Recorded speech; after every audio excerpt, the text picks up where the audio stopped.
tous et bienvenue dans Hors-Jeu Capital. Comme après chaque match du PSG, on est là avec vous pour en discuter, pour le débriefer. Et hélas, aujourd'hui, c'est un podcast qui vient débriefer la défaite du PSG en demi-finale aller de la Ligue des Champions 2-1. Hier soir au Parc des Princes contre Manchester City. Je pense que vous avez tous vu le match comme nous. On en est désolé, on en est triste, mais on va revenir là-dessus pendant 1h30 avec vous. Avant de rentrer dans le vif du sujet, je vais vous présenter l'équipe qui est avec moi aujourd'hui. Elle est un peu remontée, je vous préviens. On s'est équipé, Nico s'est équipé, je crois, parce que voilà, il va y avoir des avis assez animés, il me semble. Mousse, comment ça va, Mousse? T'as pu dormir un peu? Je ne vais pas dire que ça va bien, surtout au lendemain d'une défaite et puis surtout la manière, enfin, on verra dessus, et surtout cette pitoyable deuxième mi-temps. Mais écoute, on est là, comme tu l'as dit, on va essayer de sourire malgré tout et de débriefer ce match qui va nous laisser quand même beaucoup de regrets. Mais écoute, voilà, on va essayer de le faire tranquillement, calmement, sereinement. Calmement, je ne sais pas en fait. T'avances pas là-dessus, mais ouais. Voilà. Nicolas, alors Nico, je crois que tu as quand même pu aller faire ton footing pour évacuer tout ça ce matin, j'ai l'impression, non? Non, je suis de la douche par contre. Ah, ça de la douche. Non, j'ai pas été courir encore. Je vais y aller après. Je réécouterai le podcast en partant courir, ça me détend. Parce que vu que j'entends pas tout des fois avec Yacine qui crie, donc là, comme ça, je réécoute au calme et c'est un peu plus peinard. Donc je vais y aller tout à l'heure. Eh ben, j'ai une question pour Nico. Vas-y. Mais rassure-moi, tu as regardé le match hier soir, c'est bon? Oui, j'ai regardé. Je vois bien. Oh, j'avais pas peur qu'on gagne hier. Hein. C'est quand j'ai peur qu'on gagne que je suis pas à l'aise. Mais là, hier, il n'y avait pas de risque. Hein. Le retour, s'il y a 3-1 pour le PSG à la 80e, je peux te dire qu'il ne regardera pas. 2-0. Ah bah, à partir à 2-0, je coupe la télé au retour, hein, ça c'est clair. Bon, Yacine, je te présente en dernier, mais bon, ça va quand même? Ça va un peu mieux? Ça va. Non, ça va un petit peu mieux qu'hier soir. J'avoue qu'hier soir, franchement, si on avait fait le podcast, ça aurait été tendu. Mais comme j'ai revu le match, ça va pas beaucoup mieux non plus parce que quand tu connais le score et que tu regardes un peu plus certaines attitudes, c'est pas fait pour te remonter le moral, quoi. Bon, on a plein de choses à aborder, plein de sujets. On va vraiment parler de tout aujourd'hui. On a presque vu 2 rencontres hier, tant la différence entre la première période et la seconde était abyssale, en tout cas du côté du PSG, mais même du côté de Manchester City. On le rappelle, Marquinhos a ouvert le score à la 15e minute d'une tête sur corner. Il est coutumier du fait, parce qu'il avait déjà marqué contre Leipzig l'année dernière, de la tête, contre l'Atalanta aussi, il avait égalisé dans les arrêts de jeu. Donc lui, pour le coup, il est plutôt au rendez-vous dans les grands rendez-vous. Égalisation de De Bruyne sur un centre entrant à l'heure de jeu, avant que Mahrez ne double la marque 10 minutes plus tard, défaite 2-1. Je vous lis cette stat rapidement. Le PSG n'a gagné aucun de ses 4 grands matchs européens contre Manchester City. Donc on peut qualifier pour l'instant City de bête noire du PSG. Nicolas, une première réaction sur la rencontre d'hier. Un avis général plutôt sur la rencontre. Bah écoute, si je devais dire un seul mot, ce serait une frustration parce que la première mi-temps est vraiment de qualité. Dans les attitudes, dans la justesse technique, dans la manière de défendre en avançant, bloquant bien tous les points forts de City. J'ai vraiment trouvé cette première mi-temps réussie. Alors, j'ai entendu dire que c'était parce que City avait raté sa première mi-temps. J'ai quand même l'impression que c'est le PSG qui a les clés de cette première partie du match et que c'est Paris qui fait ce qu'il faut. Et puis frustré forcément de la deuxième mi-temps parce qu'on n'a pas reconnu l'équipe, que ce soit physiquement, techniquement, tactiquement. Il n'y a rien qui a fonctionné en deuxième mi-temps. Et puis surtout frustré parce que même en faisant une deuxième mi-temps aussi faible et aussi pauvre, tu te rends compte que tu prends 2 buts vraiment moisis qui viennent de nulle part, qui ressemblent à rien. Et que finalement, tu ne concèdes pas tant d'occasions que ça à cette équipe et qu'avec un tout petit peu plus de justesse, d'envie, en gros, monter un petit peu tous les curseurs, mais pas forcément énormément, mais juste ce qu'il faut, tu pouvais a priori même tenir ce score de 1-0, je pense, sans trop de difficultés, mais il fallait donner des choses que le PSG n'a pas su donner en deuxième mi-temps et maintenant, tu te retrouves vraiment dos au mur avant le match retour et avec en plus un scénario de match qui se profile, qui ne va pas du tout, moi je pense, correspondre aux caractéristiques de ce PSG. Donc ça va être très compliqué de se qualifier forcément maintenant. Mousse, comment tu as vécu la rencontre? Je sais que tu m'as dit en off que la deuxième mi-temps, tu l'avais trouvé très longue pour le PSG. Un avis général peut-être un peu plus reposé ce matin sur la rencontre d'hier soir? Je ne veux pas être plus original que Nico, hein. Comme il l'a dit, hein, une première mi-temps quasi parfaite. Enfin, tu sentais quand même que Pochettino avait bien préparé le match, avait su lire un peu les lacunes de Manchester City. Et d'ailleurs, tu as quelques joueurs que tu n'as pas vus en première période, et des joueurs plutôt dangereux comme Gundogan, par exemple. Et puis ensuite, tu as l'impression, comme l'a dit Nico, qu'en deuxième mi-temps, c'est 11 joueurs différents, alors que c'est les mêmes, tu vois. Mais alors, je ne sais pas si c'était un problème physique, vu qu'ils avaient quand même beaucoup donné en première mi-temps, si c'était un problème encore mental, est-ce qu'ils ont eu peur. Effectivement, City aussi a été beaucoup mieux dans le match. Elle a réussi à faire ce qu'elle n'a pas réussi à faire en première mi-temps. Et puis, quelques attitudes qui m'ont un peu gêné, encore une fois, surtout pendant cette seconde période, et notamment, mais je laisserai Yacine revenir dessus, sur le non-coaching de Pochettino. Quand tu vois ton équipe souffrir comme ça, en tout cas, moi, j'ai souffert en deuxième période, puisque je les voyais courir derrière les ballons, et ça m'a rendu fou. Et je me suis posé la question, je me suis dit, pourquoi Pochettino ne fait pas quelques ajustements, parce que tu sentais quand même qu'il y avait des mecs qui étaient un peu carbo. Donc voilà, Nico a raison, le mot c'est un peu de la frustration. Quand tu vois cette première mi-temps qui est quasi parfaite, tu ne comprends pas comment ils ont pu délivrer une seconde mi-temps comme ils l'ont fait. Yacine, première réaction aussi avant de rentrer dans le vif du sujet? Ouais, écoute, comme mes deux compères, première mi-temps, une très bonne première mi-temps, et puis une deuxième mi-temps où t'as pas fait ce qu'il fallait, où t'es pas bien physiquement, où ton coach réagit pas. Voilà, après, le problème, c'est que City marque sur ces deux, je sais même pas si c'est deux occasions, c'est deux demi-occasions, et ils arrivent à marquer 2 buts. Voilà, avec un mur qui s'effrite et avec un centre-tir, enfin un centre rentrant, bref. Voilà, franchement, c'est frustrant parce que je comprends que City a maîtrisé le ballon malgré tout, surtout en deuxième mi-temps. Maintenant, moi, je les ai pas trouvés exceptionnels, ni dangereux, enfin, voilà, quoi. C'est pas la machine, c'était pas le Bayern. Le Bayern, au match aller, par exemple, ils t'ont fait plus mal que City, quoi. Mmh. Avant de vous lancer sur la première question, je vais rappeler la compo du PSG hier quand même.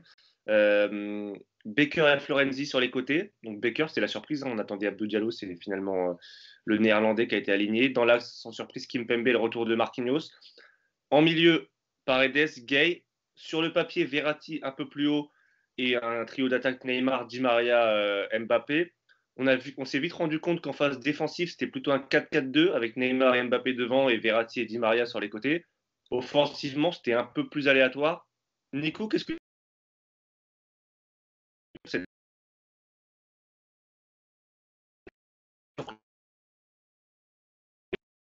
Clément, j'ai eu Alors, une les coupure. entraîneurs l'aiment bien ce système parce que ouais, Attends, tu peux reprendre Clément, parce que ça a coupé, si tu peux reprendre ta question. ok, je parlais de la compo du PSG hier, donc avec les 11 joueurs qui ont été alignés, et on s'est rendu compte qu'en phase défensive, c'était un 4-4-2 clair avec Di Maria et Verratti sur les côtés, et les deux de devant, Neymar et Mbappé. Et en phase offensive, c'était un peu plus aléatoire. C'est surprenant, enfin, on a été surpris du moins de voir le 4-4-2, même si les entraîneurs aiment bien ce système de jeu. Qu'est-ce que toi, tu en as pensé?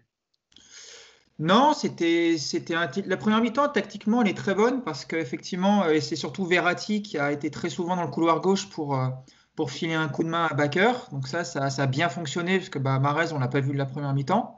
Di Maria, de l'autre côté, a également énormément travaillé. Donc tu sentais que cette volonté de bloquer les couloirs était forte et ça a très très bien fonctionné. À tel point que même sur les changements d'aile, ce que le Bayern avait très très bien fait, nous avait fait très mal là-dessus. Le City hier n'a pas été capable de le faire pendant très longtemps avec ce jeu long.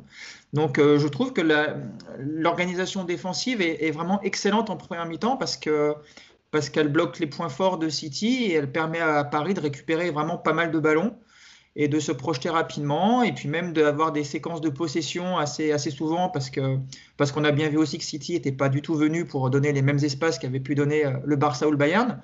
Donc j'ai trouvé que tactiquement, il n'y avait pas grand-chose à dire en première période, vraiment, c'était bien. Après, le côté aléatoire que tu dis offensivement, je ne suis pas trop d'accord, dans le sens où effectivement, tu n'avais pas des postes aussi figés que tu peux l'avoir déjà vu avant, mais c'est cohérent, ça joue bien au ballon. Je trouve que Neymar est disponible, il joue plutôt simple. On ne voit pas assez Mbappé, effectivement, mais encore une fois, absence d'espace, c'est difficile de le trouver. Et en tout cas, on a vu que c'était deux équipes qui se craignaient. Et puis, contrairement à ce qu'avait dit encore une fois Guardiola, qu'il venait pour jouer son jeu et qu'il avait aimé ce qu'avait fait le Bayern, et tant pis si tu laissais des espaces, finalement, on a bien compris très rapidement que ce n'était pas du tout la philosophie de jeu de City hier. City était aussi venu dans un schéma, en première mi-temps notamment, je trouvais vraiment plus prudent que d'habitude. Et tu as deux équipes qui se sont vraiment affrontées tactiquement dans cette première mi-temps et avantage clair et net au PSG parce que des bauches d'énergie plus importantes, parce que plus d'envie, parce que plus de hargne. Enfin, vraiment, ce côté battant en première mi-temps était vraiment intéressant par rapport à ça. Malheureusement, le rapport de force, comme on l'a dit, c'est complètement inversé après la pause. Yacine, tu es d'accord avec Nico sur la compo de départ? Est-ce que pour toi, c'était intelligent et malin de Pochettino, de la part de Pochettino, de mettre cette équipe ça a plutôt bien marché 45 minutes en tout cas.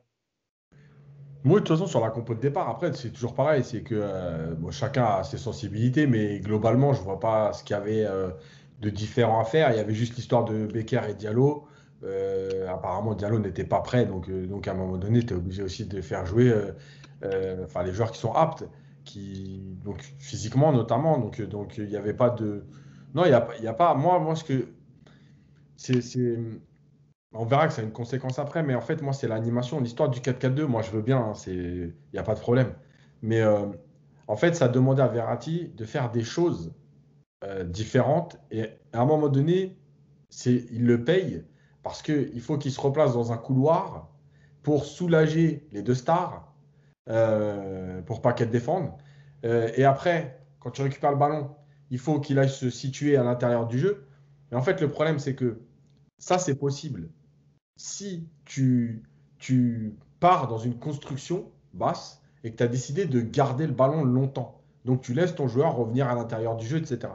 Mais si tu es dans une configuration où tu vas être plus sur des attaques rapides, on va dire, ça veut dire que dès que tu récupères le ballon, il faut que Verratti il sprinte au milieu pour revenir dans l'axe. Tu perds le ballon, il faut qu'il revienne sprinter sur le côté.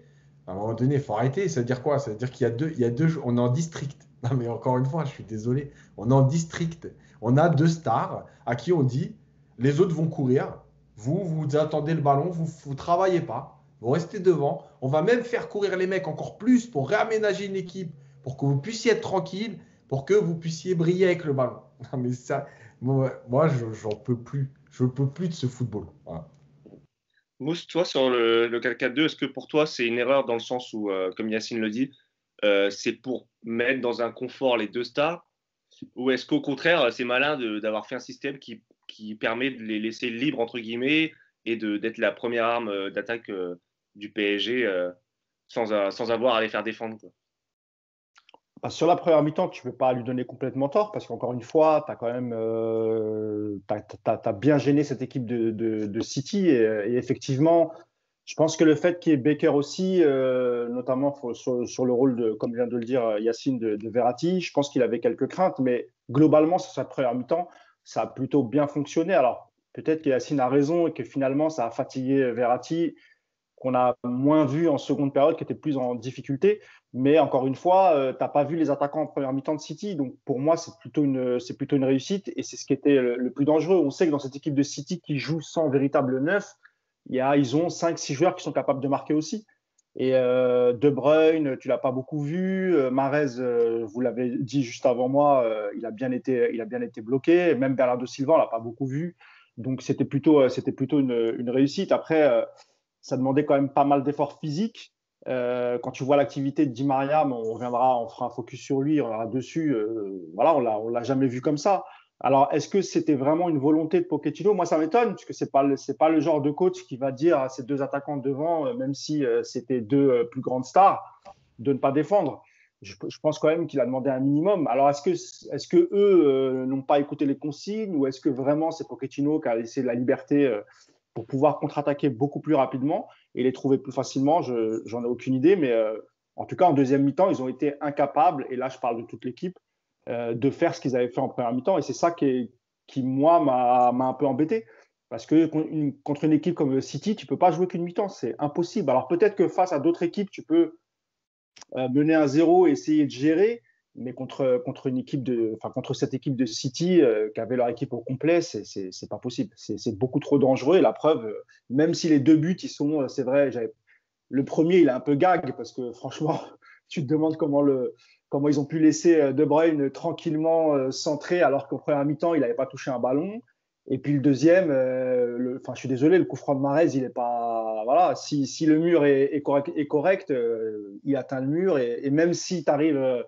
Enfin voilà, c'était pas une frappe puissante. Donc, ouais, parfois, c'était incompréhensible. Parfois.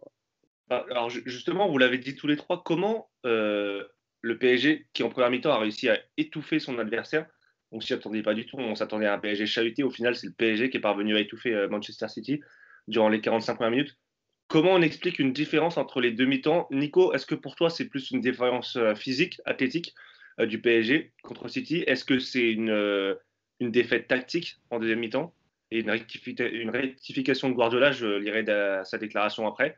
Toi, comment tu perçois les choses? Il y a un peu tout. On peut pas enlever à City cette deuxième mi-temps qui est quand même bien meilleure. Si tu fais ça, c'est malhonnête. Après, on voit de ce qu'on voit nous en tout cas à la télé, il y a clairement, moi je pense, une baisse physique importante parce que on parle d'une équipe, je vous rappelle, on va pas encore refaire des débats là-dessus, mais qui n'a pas fait de prépa physique depuis été 2019 maintenant. Donc forcément, ça commence à se ressentir. On n'arrive déjà pas en Ligue 1 à aligner 90 minutes pleines. Donc forcément que la première mi-temps avec cette intensité, on savait qu'elle allait peser.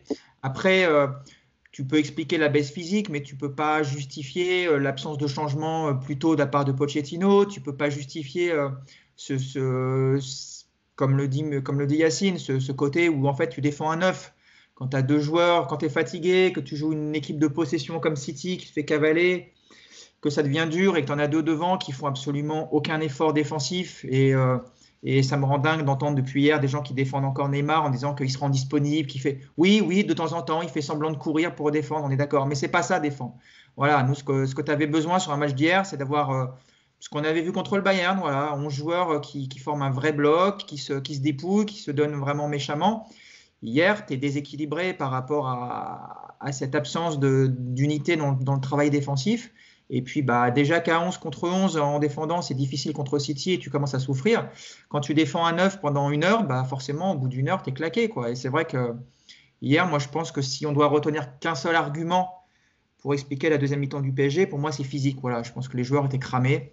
Alors, on aurait pu effectivement trouver des parades à ça avec des changements et une réorganisation. Mais voilà, mais je pense que pour moi, cette deuxième mi-temps ratée, elle est essentiellement due à ce côté physique.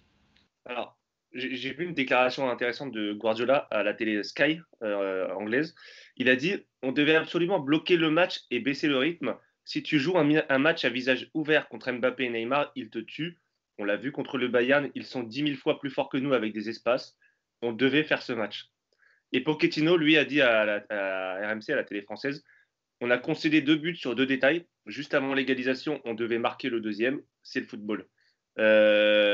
Alors, Yacine, même question qu'à Nico. Est-ce que du coup, c'est tactique ou est-ce que c'est plus physique? C'est physique parce que, en fait, tactiquement, le City n'a pas révolutionné son jeu à la mi-temps. City a mis un peu plus d'agressivité. Et d'ailleurs, c'est pas anodin que, comme par hasard, en première période, Paredes, il brille. Et puis en deuxième période, on le voit moins. Parce qu'automatiquement, il y a eu plus de densité. Le City était beaucoup plus haut. Et City récupérait le ballon très vite. Donc, ce n'est pas une révolution du jeu de City. C'est juste une attitude légèrement différente. Dans la minute coach, j'avais parlé de cette histoire de bloc équipe avec une ligne de 4 qui recule beaucoup plus qu'avant, qui ne suit plus ses milieux de terrain côté City, en venant presser à 8, 9, très haut dès la perte de balle et on continue d'avancer, et finalement on ne gère pas la profondeur. Aujourd'hui, City, il y a une équipe où il y a 6 joueurs qui jouent très haut, qui pressent. Il y en a un de temps en temps qui va venir aider. Mais en fait, la ligne de 4, c'est comme si elle était détachée du bloc équipe et qu'elle gère la profondeur. Et à partir du moment où elle recule à chaque fois, Tu n'as jamais trouvé d'espace. Mais en fait, ils l'ont déjà fait en première période. Si vous regardez bien, Paris n'a pas non plus 10 occasions, etc. Il y a juste une différence entre la première et la deuxième période du PSG. C'est que dans la première, il y a du mouvement. Quand tu récupères le ballon, quand tu l'as, il se passe des choses. En deuxième période, il ne se passe plus rien. Il n'y a plus de mouvement, il n'y a plus d'appel, il n'y a pas de décrochage. Tout le monde commence à être rincé. Et il y a un coach qui est là et qui regarde le match. Voilà, c'est un spectateur, c'est pas un coach. Parce que si c'est pas, enfin, je vois pas c'est quoi son métier si il fait pas de changement ni rien. Il lit pas le match. Il l'a bien préparé encore une fois. On l'avait dit contre Barcelone aussi, etc. Il n'y a rien à dire sur la préparation du match et ce que tu mets en place au début. Mais dans la lecture du match, encore une fois, on va se répéter, il n'y a pas de lecture du match. Donc, tu vois que ton équipe, elle recule. Tu vois que ton équipe, elle souffle. Tu vois que ton équipe, elle n'arrive plus à tenir le ballon. Parce que même Di Maria, tu le sors déjà, c'est le meilleur, mais même Di Maria, tu sens qu'il commence à avoir un peu moins de jus et c'est normal. Tu as fait énormément d'efforts. Et là, il ne se passe rien. Mais, Donc, en fait, City n'a pas révolutionné son jeu, mais toi, tu n'as pas trouvé les clés pour reprendre le dessus. Encore une fois, City n'a pas été dangereux. Yacine, enfin, je rebondis un peu sur ce que tu dis. Tu as en partie raison, mais est-ce que lui, il s'est pas dit, notre équipe, elle a subi au retour contre Barcelone, elle a subi contre le Bayern. Finalement, c'est aussi fait de temps forts et de temps faibles un match. Cette équipe, elle sait subir et je vais rien toucher, je vais laisser voir. Ouais, enfin, après, non, mais bien sûr, ça, je l'entends, il n'y a pas de problème. Sauf que déjà, tu as tenu quand même contre Barcelone la première période, tu as subi. Tu vois, par exemple, Barcelone, la première période, c'est pas City. Ils t'ont fait très mal. Ils ont des vraies occasions qui peuvent te tuer. City n'a pas d'occasion. Navas, il fait 2 arrêts, je crois, dans le match. C'est pas non plus c'est pas 10 contre le Bayern. Donc, moi, je comprends cette idée de dire. Bon, je laisse parce que. Mais à un moment donné, tu ne peux pas dire je laisse, j'ai décidé d'avoir une équipe, je laisse jusqu'au bout parce qu'à un moment donné, j'espère que. Bah ouais, bah alors, mais moi, tu sais ce que je fais? Moi, je vais à Notre-Dame, je pose un cierge et j'espère aussi et puis j'attends. Voilà, c'est ça mon métier. Ah, non, c'est pas, bah, je veux bien que tu attendes, mais en même temps, le deuxième but, il arrive après 25 minutes. Donc, que tu attendes un quart d'heure, je veux bien, 25 minutes. Ouais. Après, excuse-moi Clément, après sur le coaching, le souci déjà c'est que tu sais qu'il ne va pas sortir les deux de devant parce qu'il ne peut pas. Voilà. Donc déjà ton coaching offensif, il se résume qu'à Di Maria. Donc bon, on peut effectivement se demander pourquoi il ne fait pas rentrer par exemple un Keane ou un Icardi un peu plus tôt, je suis d'accord.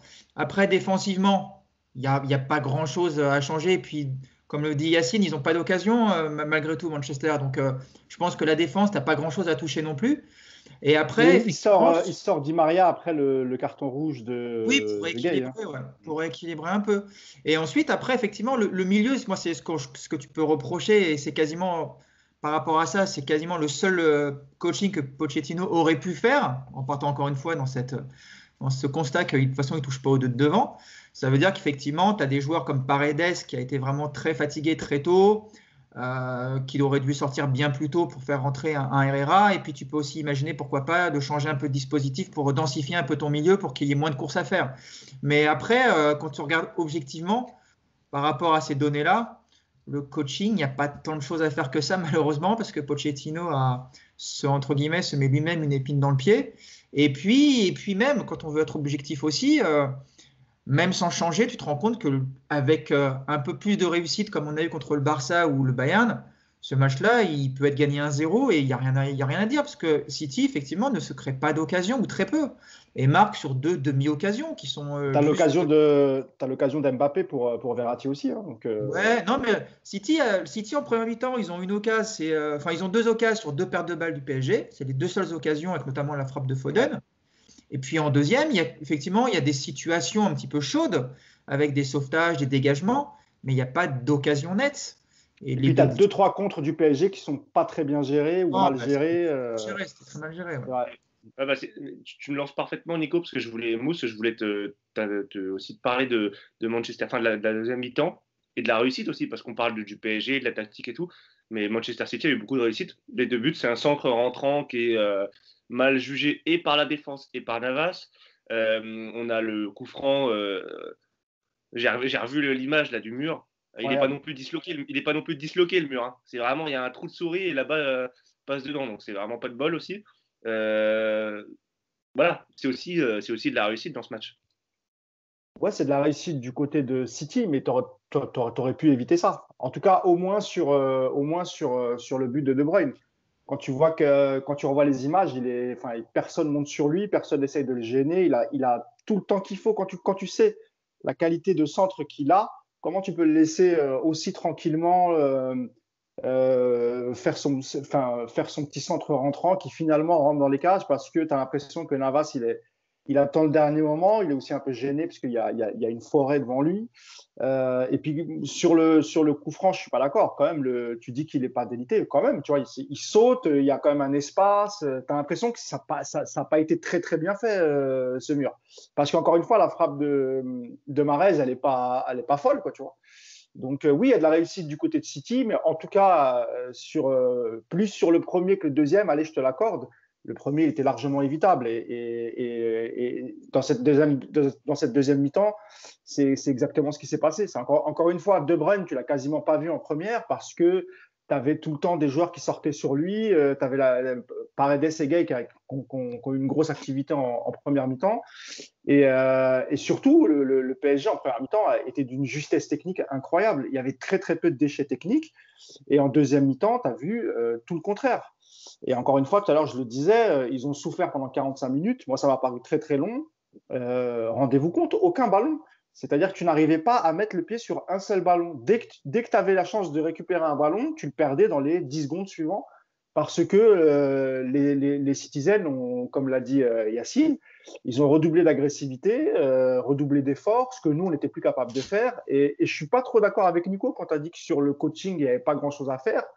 Non, parce qu'un joueur comme Paredes, qui est vrai en seconde période, n'avait plus le même rendement qu'en première, il fallait le sortir.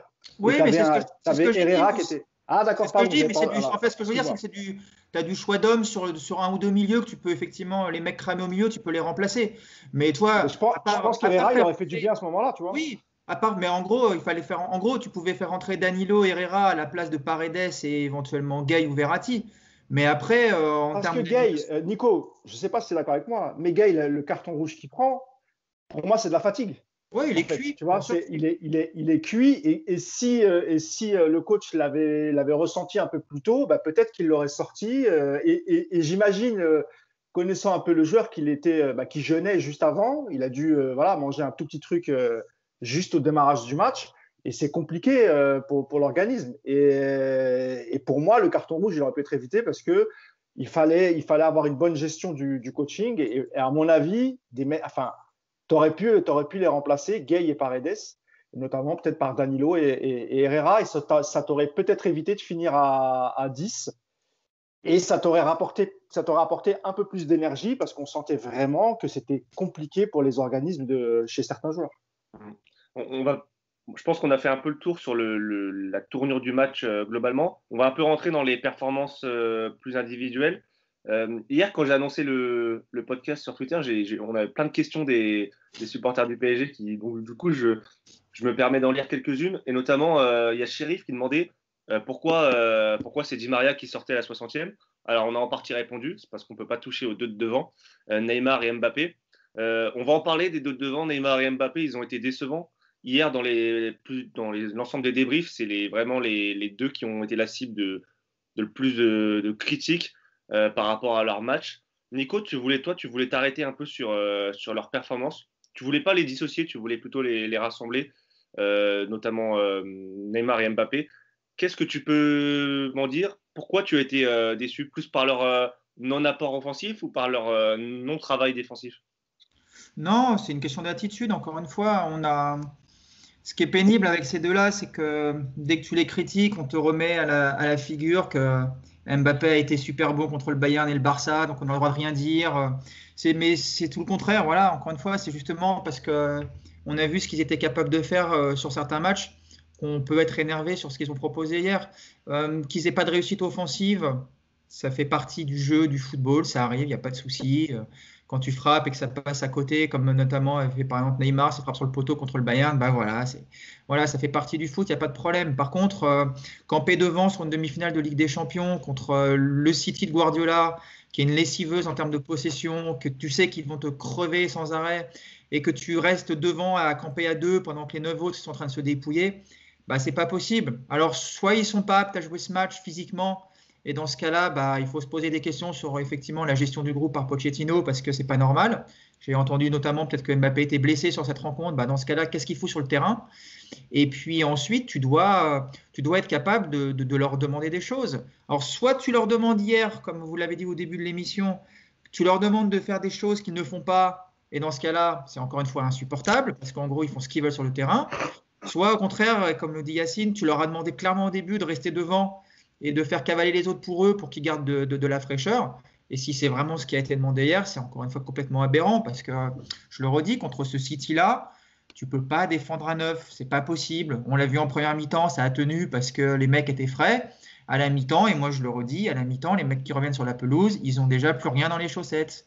Et contre cette équipe-là, bah, tu sais forcément que ça va être l'enfer. Alors si encore on avait été capable de sortir un tout petit peu le ballon et de mettre quelques contres à cette équipe, ça aurait pu être compréhensible. Mais Guardiola, encore c'est ce que je vous disais au début, Guardiola, il a très bien identifié ce qu'il fallait faire pour bloquer le PSG, à savoir moins d'espace dans le dos, et puis surtout, ils ont coupé la relation Verratti attaquant, Paredes attaquant. Voilà, en bloquant ces relances rapides, tu as isolé les deux de devant, et puis bah, de toute façon, comme ils étaient en train de boire leur thé dans le rond central et de discuter, ça leur allait bien, j'avais l'impression. Donc c'était. Voilà, moi je suis énervé par rapport à ça. Alors, on va encore nous expliquer que c'est des grands joueurs, qu'on n'a pas le droit de les critiquer. Bah, je pense qu'au contraire, on doit les critiquer sur ce match parce que l'attitude, elle est juste pas possible pour une demi-finale de Ligue des Champions. Voilà, moi ça m'a rendu dingue de les voir marcher autant, ça, je comprends pas. Je pense que ton coup de gueule est passé. Non, c'est pas un coup de gueule, ça. Le coup de gueule, il va arriver après. Moi, je suis très, très calme. Voilà. Je vais pas passer à Yacine direct parce que ça va être un peu long, je pense. Mais Mousse, rapidement, ton avis sur Neymar et Mbappé. J'en profite pour souligner la grosse perf de la charnière de City aussi. Stones et Diaz, ils ont été très très bons. Franchement, ils ont fait un bon match. Ils ont bien cerné. Mbappé notamment, il en a pas touché une. Donc même s'ils n'ont pas été étincelants, derrière c'était bon aussi en face et il faut savoir le dire quand c'est le cas. Mousse.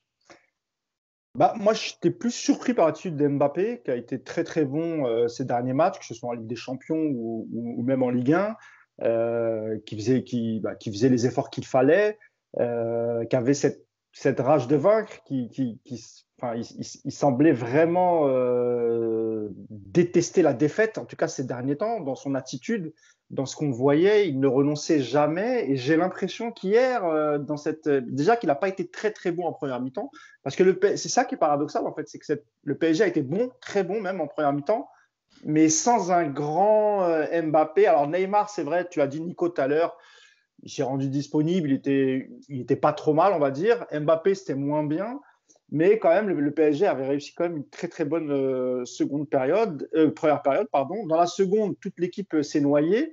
Et donc, c'était encore plus criant de voir les attitudes de Neymar et d'Mbappé. Mais c'est vrai qu'Mbappé, ça m'a beaucoup surpris. Sur la double confrontation avec le Bayern, par exemple, c'était pas du tout le même Mbappé.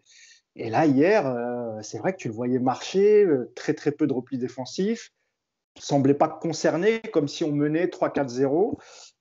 Et sur Neymar, oui, Neymar, comme j'ai dit tout à l'heure, hein, quand tu n'y arrives pas, et c'est là le danger, Yacine l'a dit tout à l'heure, tu as l'impression que le joueur, déjà, il commence à s'énerver, alors moins qu'en Ligue 1, parce qu'il sait qu'en Champions League, les arbitres sont beaucoup plus sévères et que le carton rouge peut sortir assez rapidement, mais quand même, il était à la limite. Et notamment quand il met un petit coup sur un compte qui réussit mal, et je ne sais plus à quel joueur il met un petit coup, je crois que c'est là qu'il prend le carton jaune, et tu sens, il reste encore du temps, donc tu sens qu'il est à la limite. Et puis son comportement balle au pied, ou en deuxième mi-temps, il n'a fait que ça, il a insisté, parfois même au cœur du jeu, au milieu de terrain, quand tu es pris par 3 joueurs, tu essayes encore des passements de jambes, tu essayes de faire ton trou tout seul, et en fait, les milieux de City, ils anticipaient tout, ils lui prenaient le ballon à chaque fois, et c'était très, très énervant. Moi, c'est ça qui m'a énervé, c'est qu'il a. Alors que c'est vrai que Nico, tu disais, vis-à-vis de certains supporters, il est intouchable, incritiquable. Mais si on le critique, c'est parce qu'on sait ce qu'il est capable de faire et on l'a vu les matchs précédents, et notamment contre le Bayern, et le voir dans cette attitude-là, dans une demi-finale de Ligue des Champions, contre une grande équipe de City, c'est pas compréhensible, quoi. Tu vois, moi, j'ai pas compris. Enfin, leur attitude quand tu joues une demi-finale, tu es chez toi, tu es au parc, c'est vrai, il n'y a pas de public, etc. Tu fais une super belle première mi-temps, tu as encore 45 minutes à souffrir, à faire des efforts et tu les fais pas. Et c'est vrai qu'on s'interroge sur Pochettino et le fait que ces deux joueurs ne sortent pas. Tu sors Di Maria, pour moi, qui est l'homme du match au PSG hier, qui a fait un match tant offensivement que défensivement incroyable. Et au final, c'est lui que tu sors. Et tu as deux joueurs qui te servent quasiment à rien pendant toute la seconde période. Donc, c'est important ce que tu as dit, Mousse, c'est important ce que tu as dit quand tu précises qu'on est plus dur avec eux parce qu'ils sont plus forts et parce qu'on est plus exigeant, parce qu'ils ont coûté plus cher, parce qu'on attend plus d'eux, parce que c'est les figures du projet. Faut jamais l'oublier, hein, les supporters, faut jamais qu'ils oublient que c'est les têtes de gondole du projet et forcément, vu qu'ils ont coûté plus cher, vu que ce sont nos meilleurs joueurs, on en attend plus d'eux. Donc c'est même pas une question d'argent, Clément, c'est qu'on sait de quoi ils sont capables. Voilà, ouais, oui, parce qu'on les a vus. Tout est lié. Bien sûr. Ouais, ouais. Donc, bien sûr, je suis obligé de citer l'aspect financier, même si c'est pas le. Bien sûr, évidemment. Yacine, c'était aussi un de tes coups de colère, toi. C'est Neymar et Mbappé, aussi par leur comportement, d'après ce que j'ai compris. Vas-y, je te laisse la parole. Ouais, alors déjà, juste pour ce que tu viens de dire, Ramous, ouais, mais c'est plus facile de défoncer Bakker, Dagba et tout. Bah ouais, les stars, faut pas les toucher, faut les protéger, faut les cajoler. Parce qu'il paraît qu'il faut qu'ils restent chez nous. Ah, vous allez pleurer quand ils vont partir. Je vous rassure, moi, je vais pas pleurer en tout cas, je vous le dis direct. Le truc, c'est quoi? C'est que alors, premièrement, sur Mbappé, il y a l'histoire de dire, parce que je l'ai tweeté, il y en a qui m'ont repris évidemment, mais c'est pas la première fois que je le tweete. Il a joué tous les matchs pratiquement, à part un, je crois, depuis Barcelone. Moi, j'avais dit, ça fait maintenant, depuis septembre, qu'on nous explique qu'il n'y a pas de préparation, et donc depuis janvier, que Pochettino explique que oui, physiquement, c'est dur cette saison, machin, ceci, cela. C'est dur, on est dans le dur physiquement. Il y a un mec que tu fais jouer tous les matchs. Alors, évidemment, il enchaîne, voilà. À un moment donné, il va payer. Bah, hier, je suis désolé, déjà physiquement, il n'a même pas répété les appels. Voilà, il n'a pas fait d'appel. En deuxième mi-temps, je crois qu'il fait 3 appels. Donc, moi, je veux bien qu'on m'explique que ce n'est pas que physique, que c'est facile de dire ça là et que je ne disais pas ça contre le Bayern. Moi, je l'ai tweeté plein de fois. À un moment donné, on va le payer. Contre Strasbourg, quand tu mènes 4-0 et qu'il joue 90 minutes. Contre Metz, etc. Voilà, bref. Et puis après, il y a l'attitude. L'attitude d'Mbappé, vous regardez, parce que hier, quand j'ai revu le match et pour faire la minute tactique que j'ai déjà préparée, vous avez tout ce qu'on déteste. C'est-à-dire qu'il prend le ballon et il commence à faire des passements de jambes. Il lâche pas son ballon et il demande. Il fait des extérieurs du pied. Voilà. Franchement, sur ses premiers ballons, je me suis dit, tiens, c'est pas le Mbappé qui est des derniers matchs en tout cas. Et puis finalement, ça a duré tout le match parce qu'il n'a jamais trouvé la solution. Parce qu'encore une fois, quand il est bien pris, bah ouais, tu lui laisses pas d'espace. Quand même, Guardiola, il avait donné des indices. Tu ne peux pas laisser des espaces à Neymar et Mbappé. Bah ouais, on ne lui a pas laissé. Il n'a pas trouvé la clé. Et je vais revenir sur ce que je dis toujours. Si tu n'as pas d'espace, eh ben, réfléchis à comment tu peux poser des problèmes autrement. Je pense qu'aujourd'hui, ce n'est pas possible. Et la deuxième chose, c'est que si tu as 2 ou 3 joueurs sur le dos, c'est qu'à un moment donné, il y a donc quelque part sur le terrain des joueurs qui sont libres. Donc, soit tu lâches ton ballon et tu arrêtes de vouloir dribbler la terre entière, soit il ne faut pas t'étonner qu'on dise que tu as été mauvais. Voilà, stop. Moi, encore une fois, quand je dis ça, je ne remets pas en question sa vie, sa descendance, son éducation. Je parle juste de football. Voilà. Et puis à Neymar, la pleureuse, parce que franchement, voilà. Non, mais quand vous le voyez, à chaque contact, vous avez l'impression qu'il y a triple fracture, tibia, péroné, rotule, fémur. Des fois un peu. Alors, il n'y a plus que les jambes maintenant, il y a le bras aussi. Il se tient le bras, il se met des. Non, mais déjà, ça, c'est insupportable. Après, il y a l'attitude, ce qu'on va dire le body language. Mais sur Bakker, Mais franchement, mais t'es qui, toi? Toi, t'es qui, toi, pour pourrir le mec? Alors, ok, c'est le plus faible de l'effectif aujourd'hui, c'est peut-être le moins bon, c'est peut-être tout ce que tu veux. Il fait des dingueries et tout, il n'y a pas de problème. Mais franchement, toi, t'es un leader, toi. Toi, tu t'en prends au plus faible et tu le pourris tout le match sur chaque ballon et tu t'es pris pour son père. Et il y a un coach sur le côté qui dit rien. Ça ne le dérange pas, lui, de voir un mec, soi-disant la star, qui devrait rassembler, qui devrait encourager les mecs. Parce qu'à un moment donné, tu lui tapes dessus. Mais toi, tu fais quoi pendant le match? Et il n'y a pas un coach qui a envie de lui dire, ferme-la un peu, joue déjà, toi, fais ton match. Et puis quand tu auras fait ton match, que tu seras irréprochable dans tout, dans le comportement, dans le jeu, dans les choix, tu te permettras de gueuler sur les autres comme si tu étais leur père. Mais toi, t'es qui, toi? Voilà. Et bien, ces mecs-là, ils ont trop d'importance. Donc, je sais, vous êtes fait plaisir depuis 1 mois et demi quand j'avais dit casse-toi, etc. Il y en a qui sont venus sur YouTube. Ouais, t'as vu, maintenant tu dis. Bah écoutez bien, et je vais le redire pour vous. C'est quoi, on finit la saison, ramenez la Ligue des Champions, mais cassez-vous quand même. Voilà. Rien à foutre. Non, mais moi, j'en ai rien à foutre. Moi, voir des mecs comme ça, pourrir des joueurs sur le terrain, avec un manque de respect total, et un club qui n'ose rien leur dire parce que il faut les chouchouter parce qu'ils vont quitter la Ligue 1, vous avez vu. Après, vous allez dire au Real. Mais moi, j'en ai rien à foutre du Real Madrid. D'accord? Moi, j'en ai rien à foutre de Manchester City. Mbappé, Neymar, ils peuvent aller briller où ils veulent. J'en ai rien à foutre. Voilà. En tout cas, ce que je vois, c'est que à City, il n'y a pas de grande star, entre guillemets, comme il y a au PSG. Voilà. Parce que les deux, pour moi, c'est des stars du football. Hein. Mais ce n'est pas des grandes stars comme on l'entend aujourd'hui dans le football médiatique. En attendant, c'est une équipe où les mecs, ils ne se tirent pas dans les pattes, où ils jouent ensemble, où ça parle de jeu. Voilà. Ça parle de football. Mahrez, à la fin, il a dit, ouais, nous, on est mieux quand on a le ballon, etc. Voilà, moi, j'entends jamais ça moi, j'entends jamais ça avec les joueurs du PSG. Voilà. Là, aujourd'hui, Neymar, il a tweeté, faut y croire 99% de fois. Moi, j'ai envie de te dire, non, fais 99% de football, ce sera déjà pas mal. Là, il nous l'a énervé. Je pense que Neymar, il va mettre 2 buts la semaine prochaine. Mais tant mieux. C'est cool. Non, je rappelle juste un truc, c'est que quand tu parles de l'attitude de Neymar, parce que souvent, tu es critiqué sur les réseaux par rapport à ce que tu dis, tes mots parfois forts et tout.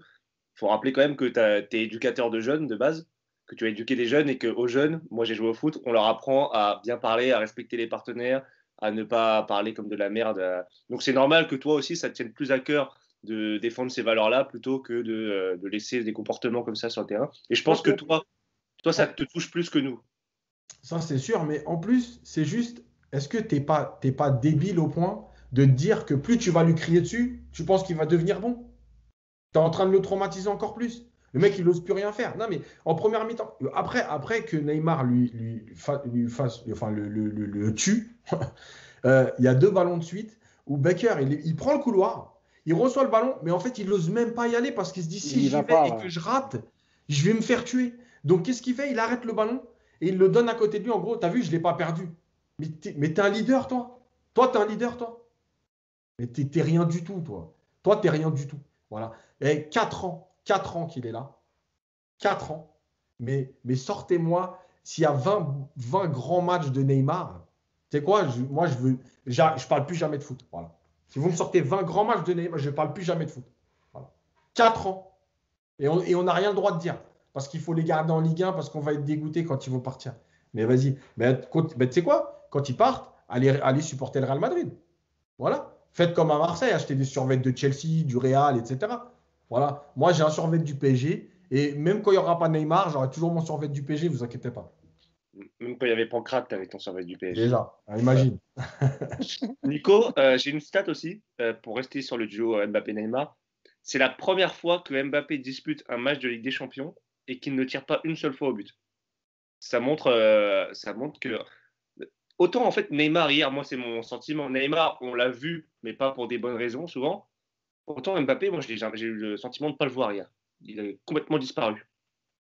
Oui, mais parce qu'il a joué, il a voulu montrer qu'il était capable dans les petits espaces de faire aussi bien que son pote, et on sait que c'est pas le cas. Et encore une fois, oui, il a été bien pris, il faut quand même aussi le souligner. City a parfaitement coupé encore une fois les relations de passe entre les milieux et les deux de devant. Et puis, quand tu fais pas d'appel, quand tu es statique, quand tu reçois le ballon systématiquement arrêté, ce genre de problématiques avec Mbappé, on les a déjà vues plusieurs fois cette saison et il n'y a pas d'évolution. Donc, il a été, euh, il a été mauvais dans ce qu'il a fait sur les rares ballons qu'il a eu exploités. Je pense notamment, il y a un contrôle où il s'emmène mal le ballon sur une ouverture, je crois que c'est Di Maria. Mais déjà, voilà, il n'a pas eu beaucoup d'occasions, il a mal géré ces situations-là. Et puis surtout, voilà, moi, je vous l'ai dit, c'est l'attitude, c'est l'absence de travail avec les autres, c'est l'absence d'appel, c'est l'absence de jeu simple. C'est tout ce qui a fait hier que le PSG a été complètement stérile. Et même en première mi-temps, quand tu regardes bien, hein, la première mi-temps, elle est de qualité au niveau bloc équipe. Mais déjà, Neymar et Mbappé te créent des déséquilibres importants en première mi-temps, que tu compenses bien parce que tu as vraiment 9 mecs derrière qui sont tous au diapason et ça permet effectivement de bien fonctionner. Mais tu as déjà en première mi-temps ces problèmes d'équilibre qui se dessinent. Et à partir du moment où tu baisses physiquement en deuxième, ça devient criant. Et voilà, moi je vais pas exiger à ce qu'il se barre, puisque je tiens à ma vie sociale sur Twitter notamment. Mais, euh, mais non, mais je comprends Yacine parce que c'est pas la première fois, encore une fois, qu'on pointe les comportements. Et je suis d'accord, toi, moi, ça me saoule quand je lis ce matin un article du Parisien où tu as un chanteur alcoolique d'Oasis qui a déglingué Neymar toute la nuit sur Twitter, tu vois. Mais il a raison, le mec, le frère Gallagher, là, il a tellement raison. Neymar, mais moi, il serait dans une équipe adverse, mais je le pourrirais, je me foutrais de sa gueule en permanence. Tu le touches, effectivement, c'est l'amputation à chaque fois, limite, quoi. Là, il est revenu avec son bras strappé, on a eu de la chance parce que on n'était pas loin de revenir avec une amputation au niveau de l'épaule, si tu veux. Donc voilà, le mec, tu sens qu'il a ce côté, le côté je suis le roi, je suis au-dessus des autres. Si tu me touches, bah, c'est normal que je traîne. Et puis d'ailleurs, tu regardais les joueurs de City, à un moment, bah, sur la blessure du bras, là, ils sont tous autour, ils se marrent, les mecs. À l'arrivée, ils le relèvent en disant allez, c'est bon, tu vas survivre, accroche-toi, on va t'aider. Limite, ils ont envie de l'aider, ils ont pitié pour lui, si tu veux. Donc ce comportement-là, il est pas en adéquation, encore une fois, avec ce que tu attends d'une équipe comme hier. Voilà. Moi, hier, je voulais voir 11 guerriers. Je voulais voir un Neymar qui allait prendre des tampons, qui en donnait. Je voulais voir un Mbappé qui cavalait aussi. Voilà, c'est ce que j'aurais voulu voir, ce qu'on a vu en deuxième mi-temps contre le Bayern, notamment. Hier, bah, voilà, ils sont tombés dans leur travers, ça fait longtemps. Donc, il suffit qu'ils marquent 2 buts contre Lens la semaine prochaine, samedi, et puis on va encore nous dire, bah, vous voyez, ils sont super forts. Bah ouais, ouais, fort contre les faibles et faibles contre les forts. On connaît ce dicton et avec Neymar notamment, c'est souvent le cas ces dernières saisons. Il n'est pas au rendez-vous qu'on attend de lui. Voilà. Ouais, notamment Neymar. Je précise, ma pensée sur les deux, elle n'est pas à cause du résultat. Que les gens comprennent bien, c'est pas parce que Paris a perdu, parce que je l'ai tweeté dès la mi-temps, il y a 2 joueurs en dessous. Donc Paris menait 1-0 en ce moment-là. C'est-à-dire que c'est pas là, j'analyse pas le résultat. C'est pas je suis énervé parce que Paris a perdu 2-1. Parce qu'en plus, je pense qu'on en parlera après, je pense que c'est loin d'être fini, vu les résultats. Et je l'avais d'ailleurs écrit dans le papier d'avant-match, vu les résultats du PSG cette année au Parc des Princes et à l'extérieur, j'ai envie de te dire, c'est très loin d'être fini. Donc c'est pas du tout une question de résultat, c'est vraiment une question de contenu, d'attitude. Et il faut aussi préciser qu'on espère qu'ils nous feront taire au match retour. Peut-être qu'ils feront un gros match, les deux. Et si c'est le cas, on le soulignera comme on l'a fait la dernière fois. Donc il n'y a pas de souci. C'est vrai que Neymar, beaucoup de mauvais choix en première période dans le dernier geste, ou l'avant-dernier du moins. Et malheureusement, c'est un magnifique joueur souvent, mais ce défaut-là est assez récurrent, que ce soit devant le but ou hier, c'était plutôt à l'avant-dernière passe. Mousse, je me tourne vers toi. Toi, tu voulais parler d'un autre joueur, l'autre homme du trio, qui a fait moi, j'ai trouvé un beau match hier, Di Maria. Je trouve qu'il a un peu sorti la tête de l'eau du trio, contrairement aux deux joueurs qu'on vient de parler. Di Maria, précis techniquement, présent physiquement, athlétiquement, il a fait les efforts, souvent les bons choix, passeur décisif encore sur le but de Marquinhos. Voilà, je suppose que tu as apprécié sa prestation. Ah bah évidemment, c'est le seul du trio offensif qui a pris la mesure de cette demi-finale. C'est vraiment le seul. Il s'est dépouillé. Il a eu sur ses actions offensives, il a eu toujours de la réussite. Tout lui a réussi. Il a mis des petits ponts, il a dribblé. Il rentrait à l'intérieur, il était le long de la ligne. À la perte du ballon, c'était le premier à réagir. Après, voilà, les autres ne l'ont pas suivi, il était vraiment seul à le faire. Il a même continué à le faire jusqu'à ce qu'il sorte après le carton rouge d'Idrissa Gueye, même si c'était un peu plus difficile pour lui, parce que physiquement, il a tellement donné. Et ça faisait longtemps qu'on n'avait pas vu un Di Maria aussi décisif. Donc oui, moi, je voulais lui rendre hommage parce que je trouvais ça injuste qu'il sorte, même si peut-être qu'il était fatigué. Peut-être que lui, ça l'a arrangé de sortir, je ne sais pas. Je n'ai pas vu de mauvaises réactions de sa part quand il est sorti. Mais tout de même, quoi. Pour moi, il ne méritait pas de sortir à ce moment-là. Il y avait d'autres joueurs. Alors, on le répète souvent, hein, Neymar, Mbappé, ils sont intouchables pour plusieurs raisons, de par leur statut, de par le fait qu'ils sont en pleine négociation pour prolonger leur contrat. Et que Di Maria, lui, s'est fait. Il a prolongé, donc c'est peut-être moins important. Il faut pas blesser les égos, etc. Mais hier, clairement, c'était pour moi le meilleur homme du match. Après, voilà, il n'a pas été suivi ni par Neymar ni par Mbappé. Qu'est-ce que tu veux que je te dise? Il n'y a pas grand-chose à dire sur ce qu'il a fait. Il a fait que des choses bien. Il ne méritait pas de sortir. Encore une fois, c'est lui qui débloque le match avec la passe décisive pour Marquinhos. Il a plutôt joué simple, il n'a pas fait trop. Voilà, il était en réussite et c'est vraiment dommage que Pochettino ait décidé de le sortir. Alors même si je comprends qu'il fallait rééquilibrer après le carton rouge de Gueye, mais il y avait sans doute d'autres joueurs à sortir. On va pas revenir là-dessus. Donc voilà, je suis déçu parce qu'il a beaucoup donné. Il a été le seul. Je parle sur le trio offensif. Il a vraiment beaucoup donné.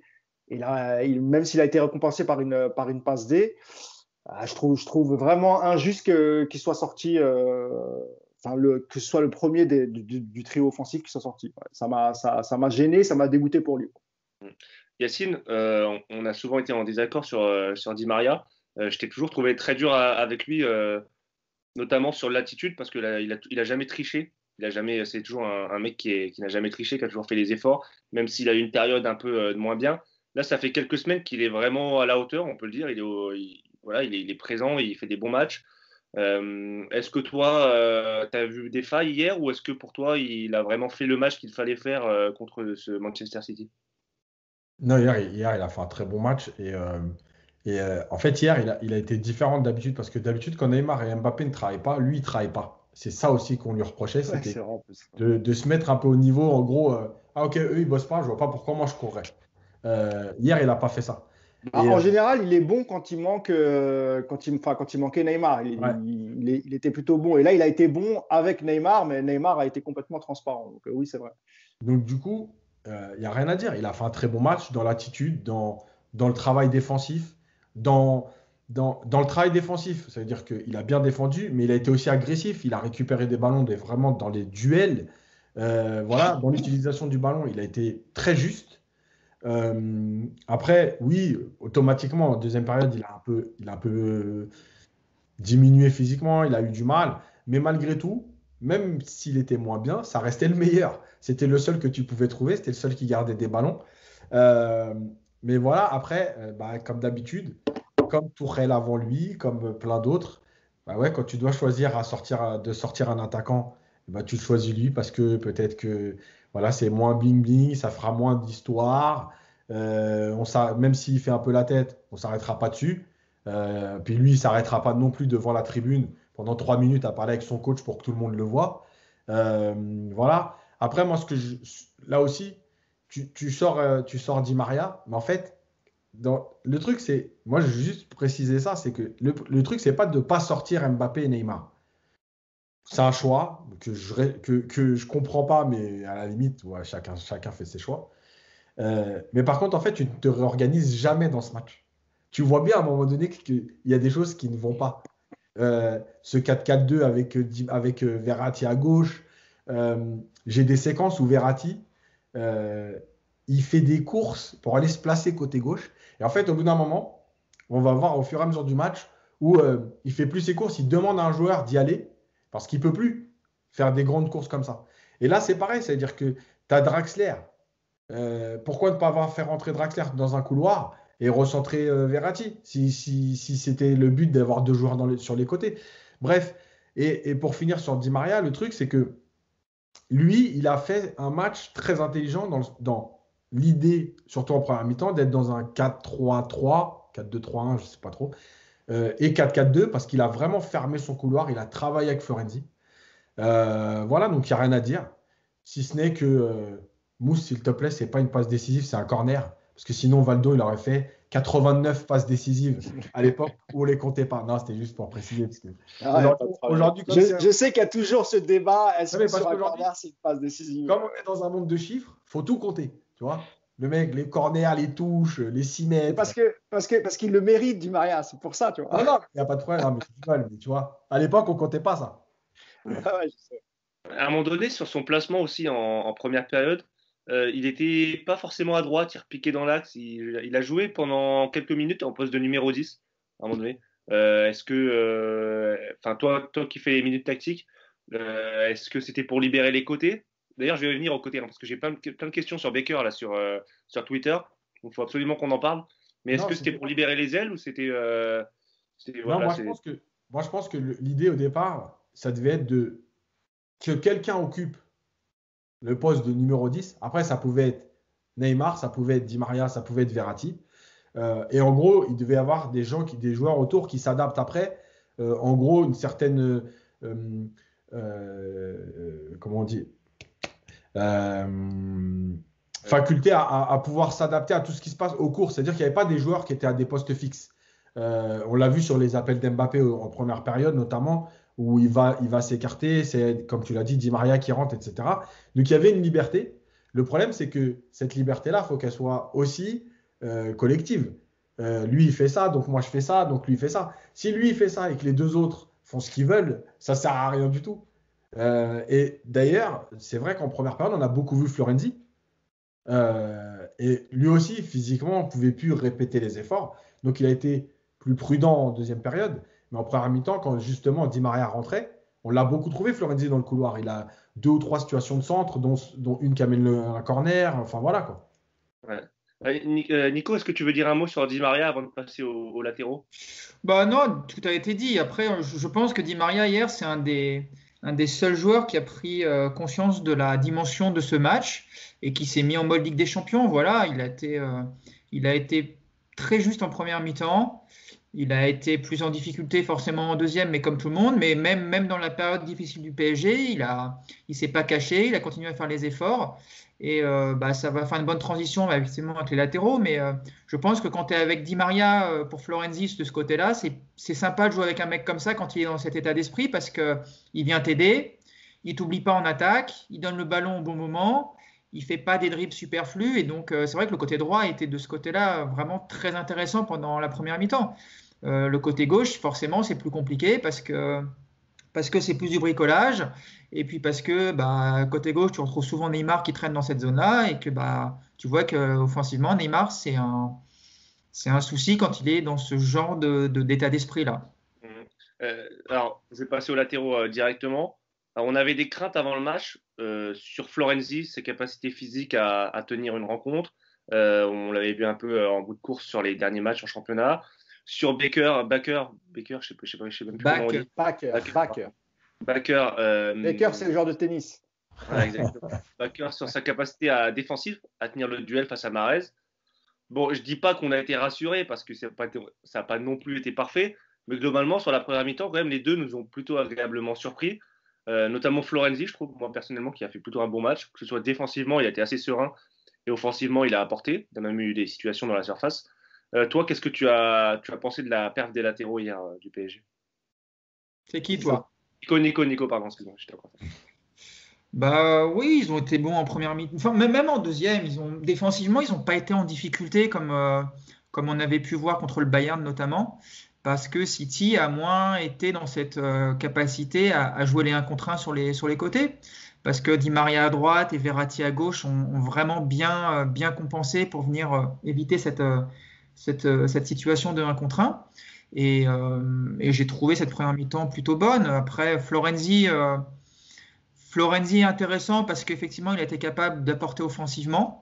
Alors, c'est ce que je vous ai dit juste avant, avec un Di Maria qui est capable de donner le ballon dans le bon tempo, c'est intéressant. Ces deux-là, ça marche bien quand ils fonctionnent comme ça. Côté gauche, moins de possibilités offensives pour Bakker parce que déjà il est moins bon et puis parce que encore une fois il n'a pas été plus difficile je trouve de combiner avec ce côté gauche qui était bancal. Mais défensivement en tout cas il n'y a rien à dire sur la première et puis même quand on regarde la deuxième mi-temps, il n'y a pas énormément de situations chaudes qui viennent de leur côté je trouve. Globalement ils ont bien géré. Alors il y a bien eu 2-3 coups de folie du néerlandais volant mais sans conséquence. Il m'a surtout fait peur sur cette espèce de centre fuyant où il vient devant. J'ai cru qu'il allait même découper Navas à un moment. Après, j'ai cru qu'il allait prendre le ballon et marquer en aile de pigeon. Enfin, j'ai vu tous les scénarios. J'étais en train de me désinscrire de Twitter, je ne vous le cache pas. Et puis finalement, ça s'est bien passé. Personne n'a touché le ballon par miracle. Mais non, globalement, j'ai trouvé nos deux latéraux plutôt pas mal sur ce match. Et en tout cas, ce qu'il faut dire, c'est que je vais revenir un peu sur mon chouchou. Mais effectivement, c'était le point d'interrogation au coup d'envoi. Aujourd'hui, quand tu as le titulaire qui est absent depuis le mois de septembre, quand tu as sa doublure Kurzawa qui a manqué déjà, je crois, près de 15 matchs, et puis quand il joue, il est nul, et puis Diallo qui aurait le poste pour lui, mais qui, pareil, est incapable d'enchaîner, Bakker, avec tous ses défauts, lui au moins, il n'est jamais absent. Voilà. Il a raté aucun match cette saison, il n'a pas été blessé une seule fois, il joue énormément, alors par défaut, oui, mais je trouve qu'on est très dur avec ce jeune joueur qui est limité, qui est moins bon que d'autres, mais en tout cas, il a du cœur. Il se plante pas. Je trouve qu'il a aussi beaucoup de flegme parce que, comme vous l'avez dit, se faire pourrir autant par Neymar, je suis pas sûr que Yacine, s'il était à sa place, il aurait pu tenir aussi longtemps sans rien dire. Donc voilà, je trouve que Bakker, on a été très dur avec lui hier. Je pense honnêtement qu'on n'est pas loin de son meilleur match. Genre, je parle pas des petits matchs de coupe sans intérêt, hein, mais dans les gros matchs où il y a de l'enjeu, je trouve il rend une partition plus qu'honnête. Et voilà, il fait son match. Après Florenzi, je regrette que la deuxième mi-temps, il ait moins de jus, qu'il ait moins cette capacité effectivement de se projeter parce que le côté droit du PSG avec Di Maria et Florenzi, s'il avait été capable de garder le même rendement, je pense que c'est par là qu'aurait pu venir le danger en deuxième mi-temps. Et pas du tout par les arabesques des deux divas au milieu qui apportaient rien. Par contre, le côté droit du PSG en premier mi-temps, il a fait vraiment mal à City, je trouve. Ouais. C'est vrai qu'on a été plutôt rassurés, notamment concernant Bakker, sur sa capacité à gérer émotionnellement ce grand rendez-vous. Il s'est pas fait manger, il n'a pas fini le cul par terre sur chaque fin de Mahrez, il a plutôt tenu. Pareil pour Florenzi. Florenzi, on avait moins peur sur la capacité à gérer l'événement, c'était plus sur le physique. Bon, au final, il a tenu la boutique aussi. De gros matchs, hein, de bons matchs, du moins, de nos latéraux, quoi. Pour une fois, je suis entièrement d'accord avec Nico. Il a tout dit, donc je vais essayer d'être un peu original. Mais c'est vrai que sur le côté droit, c'était quand même beaucoup plus fluide quand ça attaquait le côté droit avec la paire Florenzi-Di Maria. D'ailleurs, il l'a dit Nico, Florenzi s'est retrouvé 2-3 fois en position de centrer. Ça veut dire qu'on arrivait à le trouver assez facilement. Défensivement, je ne l'ai pas trouvé ridicule, vraiment. Et c'est vrai que c'était la crainte qu'on aurait pu avoir, c'est qu'avec alors évidemment, la première mi-temps de City, ça a arrangé un peu nos affaires et sans doute les siennes aussi. Moins d'agressivité, moins de pressing. Et donc, c'était peut-être un peu plus facile pour Florenzi. Mais malgré ça, je trouve que défensivement, il s'en est plutôt bien tiré, vu ce qu'il avait en face de lui. Offensivement, on vient de le dire, hein, il a été très intéressant. Il y avait quelques dédoublements avec Di Maria. Donc ça, c'était plutôt bien. Sur Bakker, je suis vraiment d'accord avec Nico. Là, blague à part, même si parfois on se moque de lui et tout. D'abord, il faut se rappeler que Pochettino avait peu d'options. La seule option qu'il avait, c'était Kurzawa. Et on a vu le match qu'il avait fait contre Metz. Donc, si tu arrives à être très, très nul contre Metz, je vois pas comment tu peux être titulaire dans une demi-finale de Ligue des Champions face à City. Bon, déjà, ça, c'est réglé parce que beaucoup de gens, hier, quand tu as eu la compo, Bakker, ça fait peur, Bakker, mais Nico, il l'a bien dit. On peut critiquer Bakker. Évidemment, c'est pas le meilleur latéral gauche du monde, mais je rappelle que c'est un joueur avant d'arriver au PSG qui n'avait pas fait de match professionnel, qui joue en équipe réserve à l'Ajax. Il a la chance de profiter des méformes physiques de Bernat, de Kurzawa. Il emmagasine un peu d'expérience. C'est un jeune joueur. Il répond malgré tout présent quand on fait appel à lui. Alors oui, il fait des erreurs. Oui, c'est parfois pas très joli à voir jouer. Oui, il prend très peu de risques et on l'a vu hier, il avait encore 2-3 ballons sur le côté où il aurait pu y aller, essayer de déborder son vis-à-vis et il l'a pas fait. Alors sans doute à cause de peut-être la crainte de se prendre une tempête par Neymar. Et juste pour revenir sur cet épisode, là aussi je suis d'accord avec Yacine. C'est pas en ayant cette attitude envers lui, surtout quand c'est Neymar qui le fait. T'imagines, tu as 19 ans, tu te fais pourrir le match par Neymar, qui a un statut vraiment à part au Paris Saint-Germain. Tu peux pas te révolter parce que tu sais que ça peut pourrir la fin de ta saison. Je pense qu'évidemment, il a été inhibé à cause de ça et qu'il a pris de moins en moins de risques, et ce qui a parfois fait quelques erreurs techniques. Mais en dehors de ça, honnêtement, voilà, tu peux quand même compter sur lui. Il ne se cache pas. Il ne s'est pas fait manger en première mi-temps. En deuxième, c'était un peu plus difficile. Mais honnêtement, je trouve les gens un peu durs avec lui, même si, encore une fois, nous, on l'a critiqué, mais sur des erreurs qu'il faisait dans des matchs ou sur des non-prises de risques ou des non-prises de décision. Mais en dehors de ça, honnêtement, encore une fois, Pochettino n'avait pas le choix. Il a répondu présent. Ça n'a pas été le plus catastrophique hier, encore une fois. Donc voilà, moi je trouve qu'il a plutôt fait le job. Et puis c'est un jeune joueur sans expérience, donc il faut lui donner un peu de temps. Donc voilà pour les latéraux. Il a fait une frappe au but, il me semble, donc ça lui fait toujours une frappe de plus qu'Mbappé dans le match. Donc et il avait frappé aussi face à Metz quand il était rentré. Donc tu vois, voilà. Il commence un peu à.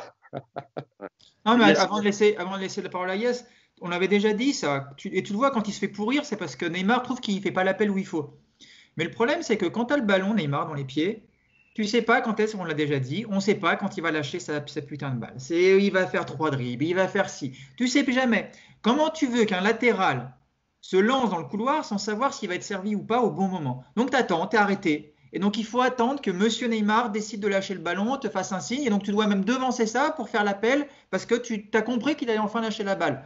Et ça, Florenzi, il n'a pas à côté droit. Tu vois, hein, Di Maria, il respecte le jeu, lui, Di Maria côté droit. Di Maria, quand il doit lâcher le ballon, il le lâche, et toujours au bon moment. Quand il voit l'appel de Florenzi, c'est fluide, c'est dans le bon tempo. Va jouer un match côté gauche avec un mec comme Neymar qui a le ballon, va faire 45 appels, t'es jamais servi. Alors Yacine nous dit tout le temps, il faut continuer. Mais ouais, mais tu vois, il y a un moment où c'est même pas que tu n'as pas envie de continuer, c'est que tu ne sais pas quand tu dois le faire cet appel. Tu sais plus, tu es arrêté. Et puis quand Monsieur Neymar te lâche le ballon, vu que tu es arrêté, tu l'as pas et tu te fais engueuler. Donc difficile je trouve que voilà, critiquer l'apport offensif de Bakker, c'est logique parce qu'il est très limité. Mais il y a ce côté, encore une fois, il a toujours Neymar dans sa zone. Et que Neymar, je trouve qu'il ne te met pas en bonne condition pour un latéral. Je ne me rappelle pas, parce que ça fait longtemps maintenant, mais je ne sais pas si Bernat était plus juste dans ses appels, s'il y avait les mêmes difficultés. Bernat, ça combinait mieux peut-être avec Mbappé que Neymar, moi je trouve. Mais peut-être. Là, toi, hier, j'aurais voulu voir si un mec comme Bernat ça aurait été mieux servi par un Neymar. Mais Bernat, c'est pareil, s'il est arrêté et qu'il doit décider d'attendre la passe de Neymar pour se lancer, il va avoir les mêmes problèmes que n'importe lequel. Donc c'est... Voilà. Après, j'imagine mal Neymar faire ce qu'il a fait jamais il le critique comme Bernat, ça. Bernat, il est international espagnol, il est passé par des grands clubs. Je ne suis pas sûr. Voilà, il l'a dit tout à l'heure, Yacine, c'est plus facile de pourrir un jeune de 19-20 ans qui n'a pas beaucoup d'expérience comme Bakker. Et c'est pareil, c'est aussi une façon de se moquer de lui, en fait. Et c'est pour ça que d'ailleurs, souvent, dans les négociations de Neymar pour sa prolongation, on explique qu'il est très attentif au prochain recrutement, il veut savoir avec qui il va jouer, etc. Parce qu'il estimait que, et notamment au poste des latéraux, qu'au PSG n'était pas très bien fourni à ce niveau-là. Donc, écoute, voilà quoi. Et puis Neymar, il a rien à dire à Bernat, puisque Bernat, il met plus de buts que lui en Ligue des Champions. Donc, il est plus décisif que lui, en tout cas. Yacine, alors, un mot rapide sur les latéraux, et puis après, on va se projeter un peu sur le match retour, parce que on l'a pas évoqué, mais Gana Gueye s'est fait expulser après son tacle horrible sur Gundogan. Donc évidemment, on est tous d'accord pour dire que c'est mérité. Faudra voir un peu, on va voir un peu avec quel compo le PSG pourrait se déplacer à City, parce qu'il y a plein d'interrogations. Est-ce qu'on remplace Gueye par Herrera? Est-ce qu'on met Icardi? Est-ce qu'on met Draxler? On va en parler. Juste avant, un mot sur les latéraux peut-être. Moi, enfin, vite fait, mais Florenzi, j'en ai parlé déjà sur ce que j'avais dit avec Di Maria, etc. Florenzi, il a fait une bonne première mi-temps. Voilà, il a été plus prudent en seconde parce que je pense qu'il n'avait pas les jambes pour continuer. Et c'était logique. Voilà, après, Bakker, moi, je vais être clair. Franchement, il y a tellement de lacunes, mais j'ai pas envie de le tuer parce qu'en fait, déjà, il donne ce qu'il peut. Alors, Nico a parlé du geste là quand il y a le centre.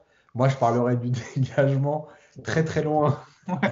Alors qu'il récupère le ballon, ouais, j'ai pas compris non plus. Mais je crois qu'il a. Mais là aussi, il y avait coup franc, il pensait. À ce moment-là. Ouais. Il se fait pourrir à ce moment-là quand il dégage. Oui, je sais plus c'est Neymar encore ou Mbappé? Non, là, c'est par tout le monde. Là, c'est Moi, pas parce qu'en fait, tu il y récupères a le même ballon. Yacine qui l'a pourri, je l'ai entendu chez moi. Mais j'ai pas envie parce qu'en fait, non seulement, en fait, pour moi, il y a quelque chose de logique. J'attends rien de Baker. Donc, à un moment donné, je peux pas lui en demander plus que voilà, il fait ce qu'il peut, il fait avec ses moyens. Et en plus, il est limité et il se fait pourrir. Donc, voilà, moi je trouve effectivement il y a beaucoup de lacunes dans son placement, etc. Maintenant, il n'a pas été en danger. Il n'est pas coupable de choses qui ont coûté au PSG. Voilà, il s'en est sorti comme il a pu. Honnêtement, on a connu des latéraux qui avaient un statut, qui ont fait des matchs bien pires que celui de Bakker. Donc voilà. Après, sur Gay, alors, il y a une chose que je veux dire vite fait, et encore une fois, croyez pas, c'est parce que c'est Gay, etc. Juste quand Gay, il met la semelle sur Gundogan, il se relève, il dit, il n'y a rien. Moi, je vous jure qu'avec la vidéo, les mecs, normalement, qui font ce genre de truc-là, quand ils disent, il n'y a rien, moi, je leur mettrais 10 matchs. Parce que, non, mais je vous jure, c'est insupportable parce que. Non, mais c'est un réflexe, Yacine. Tu connais les joueurs, c'est ça. Non. Si tu as été joueur, la semelle qui prend Gundogan, tu ne peux pas dire, il n'y a rien, genre en gros, je Non, l'ai mais pas. je veux dire, ce que je veux dire, Yacine, c'est que l'action, elle se passe très, très vite. Non, mais Lui, il a l'impression que c'est pas grand-chose. Écoute, Mousse, il sait très bien ce qu'il a fait. Non. Écoute, c'est pas à Gay que j'en veux, je parle de Gay. Non, je sais bien. Non, bah, évidemment. C'est dans plein de matchs comme ça.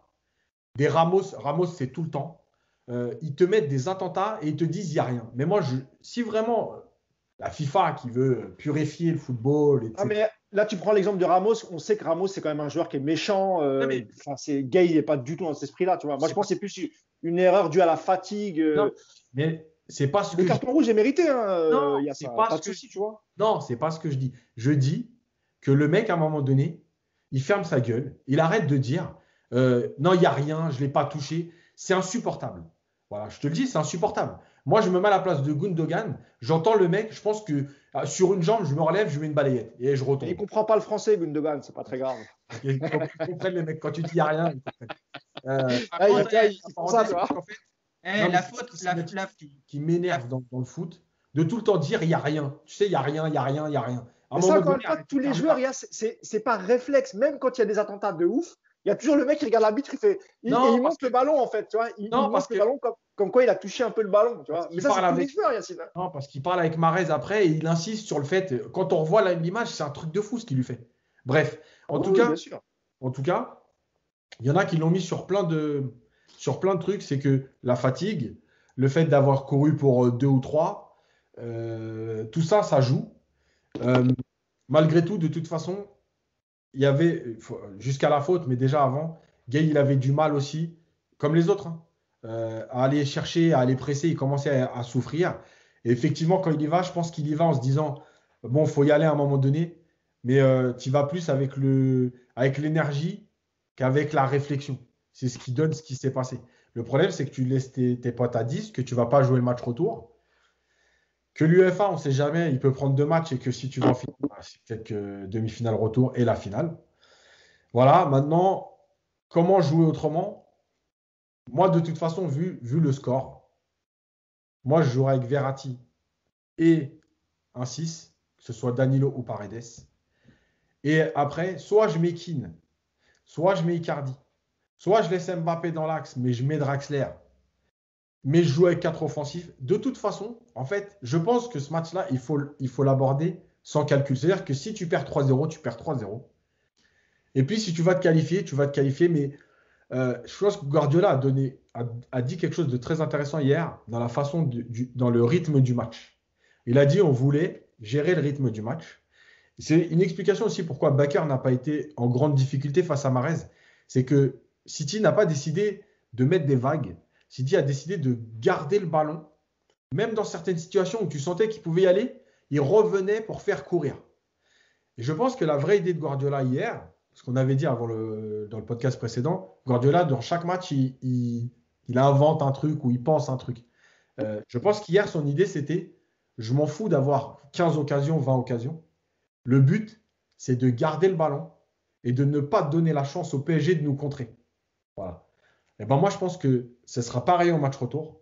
Et en fait, pour moi, l'idée, c'est que le PSG joue le match en se disant c'est nous qui allons aller chercher quelque chose, plus que de se dire on va attendre pour contrer. Voilà, parce qu'en fait, je pense que si tu attends, en fait, City ne te donnera pas l'occasion d'y aller parce qu'ils ont aujourd'hui cette ligne de défense qui recule et cette façon de garder le ballon. D'ailleurs, le PSG à l'extérieur cette saison, c'est en moyenne 2,6 buts par match. Donc voilà, il y a des motifs d'espoir quand même. Nico, toi, tu es d'accord avec ça? Pour finir, en quart de finale, sur les 8 matchs, il y a eu 5 victoires à l'extérieur. Donc, on est dans une saison très bizarre. D'ailleurs, le PSG perd plus au parc qu'à l'extérieur. C'est pour ça que je dis qu'il y a de l'espoir. Parce que cette année, l'extérieur, ça veut rien dire du tout, quoi.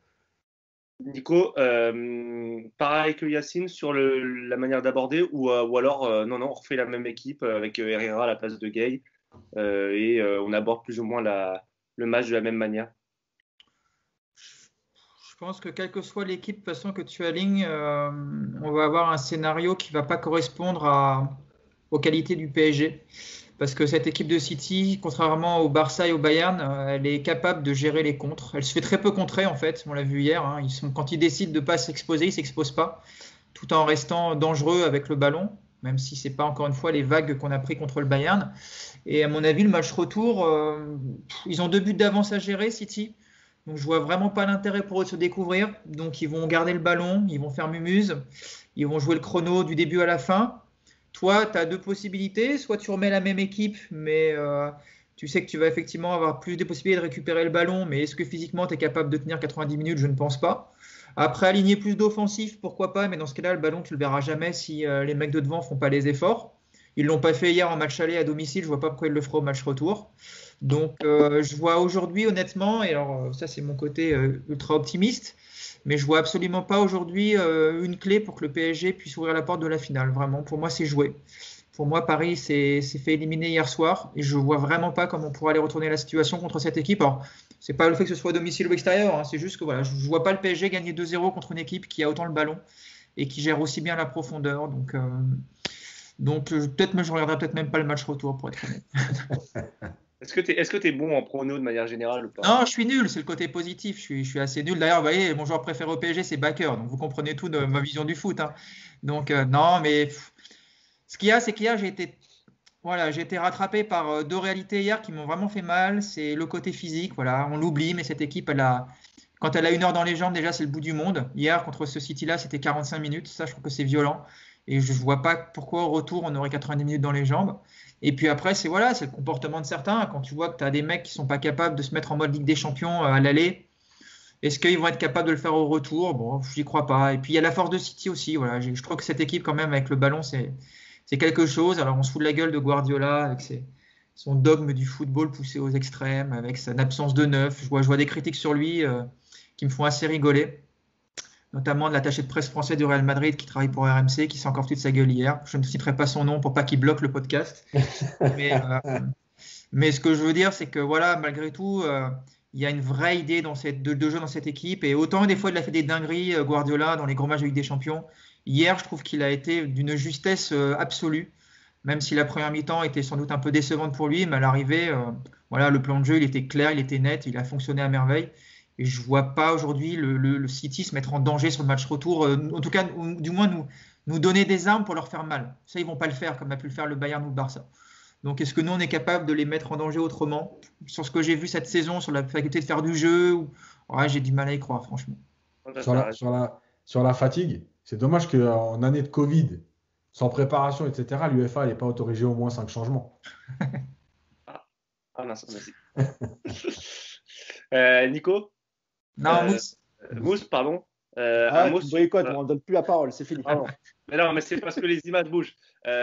Mousse, ce match contre City, tu l'abordes comment, toi? Est-ce que tu l'abordes avec prudence et on tente un coup?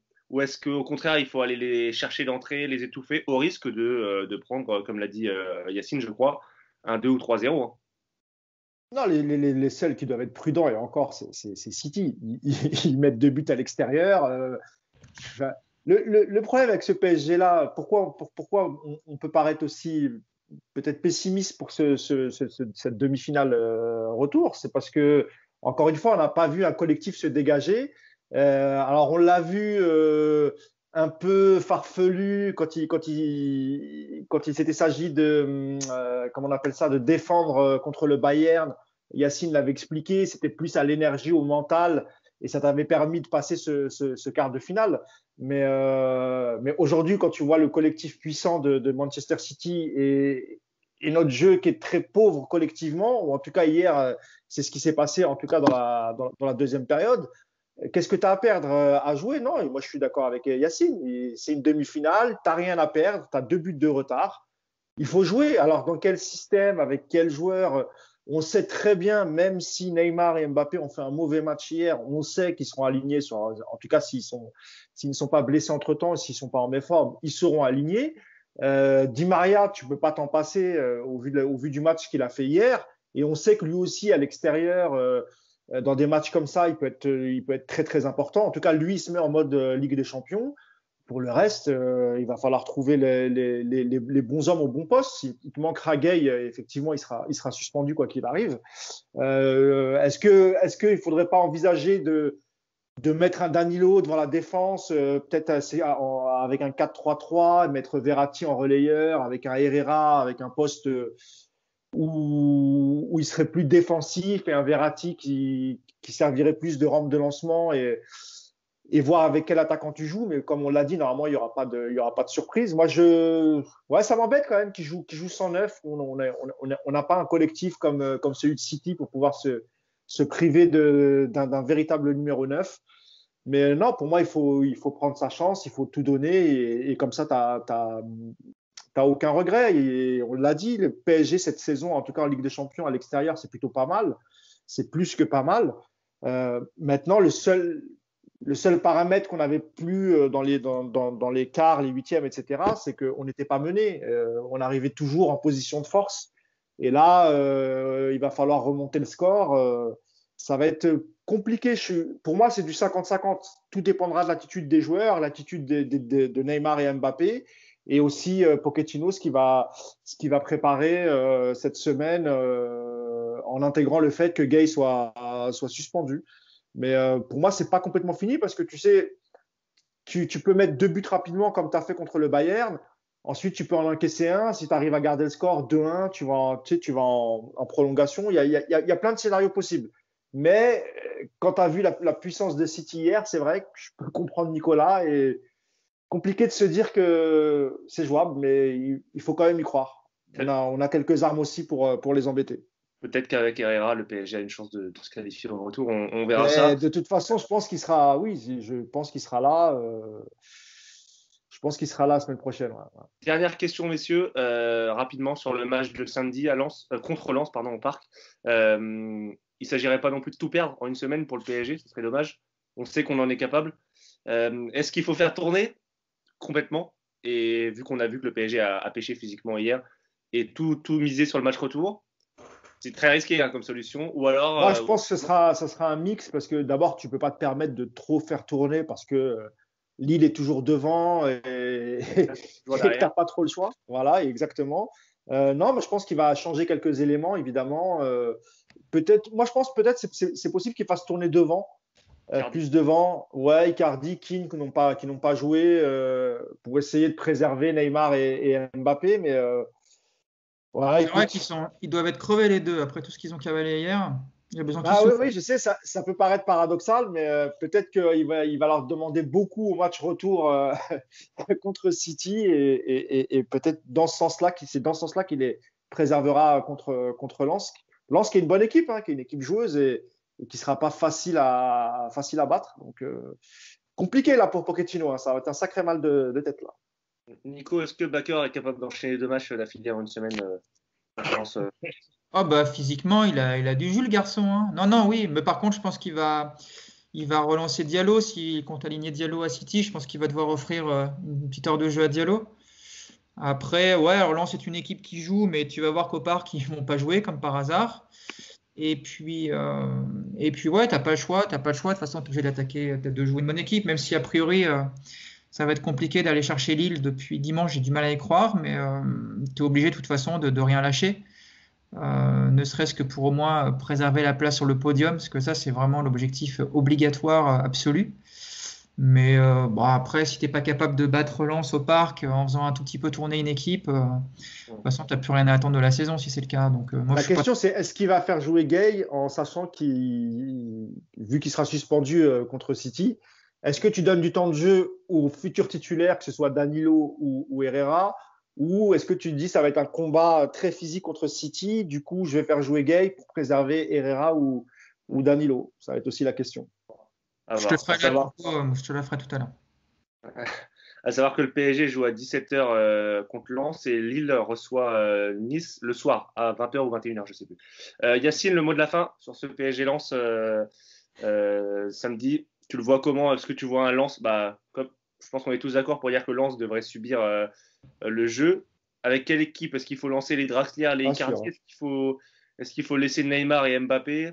Toi, de toute façon, Neymar et Mbappé, c'est eux qui décident, non? Il paraît. Pochettino l'a dit, c'est eux qui décident quand c'est pas moi qui l'ai dit, ça. C'est lui qui a dit, c'est eux qui décident quand ils jouent, quand ils sont prêts et tout. Donc déjà, c'est pas le coach. Donc déjà, je sais pas à quoi il sert. Ensuite, pour le reste, oui, il va être obligé de faire tourner de toute façon, parce qu'il y a des joueurs. Le problème du PSG, c'est que ils n'ont pas de chance. À chaque fois, ils jouent le mercredi et le mardi.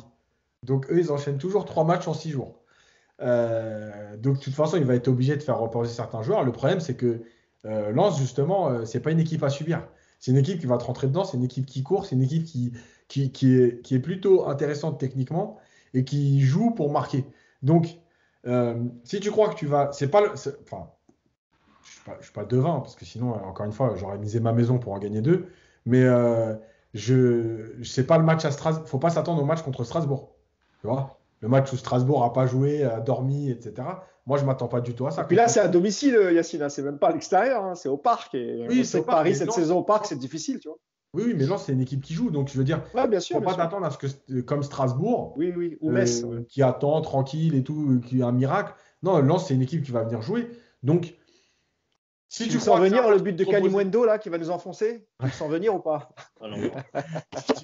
Si tu penses que c'est un match que tu vas gérer tranquillement pour te reposer avant de le rejouer mardi, c'est pas la peine. Voilà, après, est-ce que les joueurs sont capables d'enchaîner? Je ne sais pas. Parce que c'est pareil, on dit il relance Diallo, mais si Diallo il joue dès samedi, est-ce qu'il est capable de rejouer mardi soir? Voilà, donc écoute, franchement, aujourd'hui, je ne sais plus. Tout ce que je sais, c'est que tu n'as pas le droit au faux pas, parce que le titre, c'est une chose, mais comme l'a dit Nico, la Ligue des Champions, c'est vraiment c'est l'objectif numéro 1. Si tu finis 4e, tu auras beau être allé en demi-finale de Ligue des Champions et compagnie, ta saison sera une catastrophe. Hein. Donc, voilà, je sais pas. Après, il fallait peut-être accepter la Super League, je sais pas. Non, je rigole. Ok, merci Yacine pour cette proposition. Et merci à tous les trois d'avoir participé à ce podcast. Alors, il y en aura un dimanche après Lens PSG et en amont de Manchester City PSG. Yacine, minute tactique à retrouver? Ouais, je vais faire, mais je vais faire les 2 périodes. Donc, pareil, parce qu'il y a tellement de différence entre la première et la deuxième que voilà, il y aura une première période et la deuxième et on verra bien la différence de comportement et de niveau de bloc, etc. Voilà, et puis on y croit pour le match retour, rien n'est fini et on espère un doublé de Neymar et un doublé d'Mbappé juste pour voir Yacine se faire chahuter pour partir en beauté. Voilà, exactement. Voilà, merci messieurs et merci à tous de nous avoir écoutés. Merci à tous pour vos retours sur les réseaux sociaux, sur YouTube, ça nous aide. On a essayé de lire quelques-unes de vos questions aujourd'hui pour y répondre ou tenter d'y répondre. Et puis on se retrouve très vite et bonne journée à tous. Ciao. Ciao. Ciao. Salut.